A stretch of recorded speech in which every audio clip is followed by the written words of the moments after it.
Faly manatitra ny arahaba indray amin'izao takariva ny talata fa 17 ny volana desambra izao tompoko lahy sy tompoko vavy manasana mpanazana hatrany anjo ny vaovao atsika avy hatrany dia iroso ao anatin'ny votoaty ny vaovao ary isika izay ho santaritsika ao anatin'ny fampahafantarana ny toetry ny andro amin'izao fotoana izao amara io no anaran'ilay rivodoza ao amin'ny ranomasimbe indiana tamin'ny 3 ora maraina teo moa no nafen'ny fepetraka lasa rivodoza iamara mizotra miadana miaka-andrefana ny diany ety rivodoza ity raha ny fanampanazavana voray avy eo anivon'ny sampana mpamantatra ny toetrandro hoaratsika avy hatrany ny momba izay.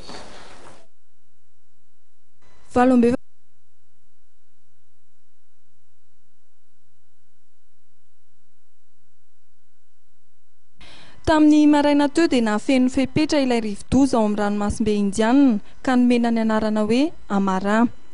Tamin'ny 3 ora maraina teo dia tany amin'ny 540 kilometatra atsinana morontsiraka avaratra atsinana nosy ny nisy azy.